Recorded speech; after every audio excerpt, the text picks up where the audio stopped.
தலைப்புச் செய்திகள். தேர்தலில் தேர்ந்தெடுக்கப்பட்ட பிரதிநிதிகள் பதவியேற்புக்கும் புதிய அரசாங்கத்தை அமைப்பதற்குமான அறிக்கையை வெளியிட்டது தேர்தல் ஆணையம். சென்னையில் ஆபரண தங்கத்தின் விலை இன்று மீண்டும் உயர்ந்தது.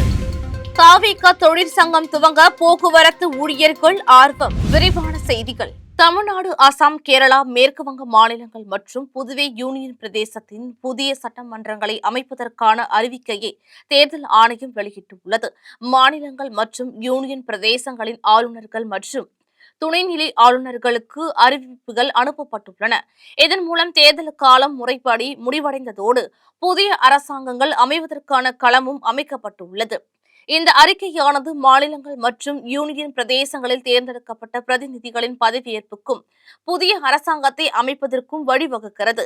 சட்டமன்ற தேர்தல் முடிவுகள் அறிவிக்கப்பட்ட பிறகு இந்த அறிவிப்பை வெளியிடுவது ஒரு முக்கிய அரசியலமைப்பு ரீதியான நடவடிக்கை என்று தேர்தல் ஆணையத்தின் மூத்த அதிகாரி ஒருவர் கூறினார். மேலும் சட்டமன்ற தேர்தல்களை நடத்திய போது அனைத்து விதிமுறைகளும் பின்பற்றப்பட்டதை தேர்தல் ஆணையம் உறுதி செய்ததாகவும் அவர் கூறினார். சர்வதேச நிலவரங்களால் தங்கம் விலை ஏற்றம் இறக்கம் கண்டு வருகிறது. தமிழகத்தில் மே 5ஆம் தேதியான நேற்று தங்கம் விலை கிராமுக்கு 180 ரூபாய் குறைந்து 13,820 ரூபாய்க்கும், சவரனுக்கு 1,440 ரூபாய் சரிவடைந்து 1,10,560 ரூபாய்க்கும் விற்கப்பட்டது. இந்நிலையில் மே 6ஆம் தேதியான இன்று 22 கேரட் ஆபரண தங்கத்தின் விலை சவரனுக்கு 1,840 ரூபாய் அதிகரித்து 1,12,400 ரூபாய்க்கும், கிராமுக்கு 230 ரூபாய் அதிகரித்து 14,050 ரூபாய்க்கும் விற்பனை செய்யப்படுகிறது. தமிழகத்தில் போக்குவரத்து துறையின் கீழ் செயல்படும் 8 அரசு போக்குவரத்து கழகங்களில் 1.16 லட்சம் பேர் பணியாற்றுகின்றனர். அனைத்து அரசியல் கட்சிகளுக்கும் போக்குவரத்து துறையில் சங்கங்கள் உள்ளன. திமுகவின் தொமுச பேரவை, அதிமுகவின் அண்ணா தொழிற்சங்க பேரவை, மார்க்சிஸ்ட் கம்யூனிஸ்ட் கட்சியின் CIDU, இந்திய கம்யூனிஸ்ட் கட்சியின் AIDUC உள்ளிட்ட பல தொழிற்சங்கங்கள் செயல்படுகின்றன. இது தவிர அரசியல் சார்பற்ற சில சங்கங்களும் செயல்பட்டு வருகின்றன.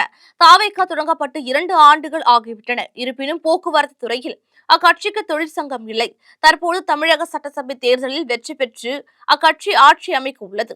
எனவே போக்குவரத்து துறையில் தவிக சார்பில் தொழிற்சங்கம் தொடங்க அரசு போக்குவரத்து கழக ஊழியர்கள் நடவடிக்கை எடுத்து வருகின்றனர். தமிழகத்தில் திமுக, அதிமுக ஆகிய கட்சிகள் மாறி மாறி ஆட்சிக்கு வரும் போதெல்லாம் அக்கட்சிகளின் தொழிற்சங்கங்கள் பலமாக இருக்கும், அவர்களின் ஆதிக்கமும் அதிகமாக இருக்கும். ஆனால் அந்த நிலை தற்போது மாறிவிட்டது. புதிதாக தவிக ஆட்சி அமையும் நிலையில் அதன் சார்பில் தொழிற்சங்கம் ஏற்படுத்த ஊழியர்கள் மத்தியில் போட்டி உருவாகியுள்ளது. பிற தொழிற்சங்கங்களில் இருப்போரும் தவிக சார்பாக பேனர், பதாகைகளை வைத்துள்ளனர். சில பணிமனைகளில் இருவேறு குழுக்களாக பிரிந்து தொழிற்சங்கம் அமைக்கும் முயற்சியும் நடக்கிறது என்று அவர் கூறினார்.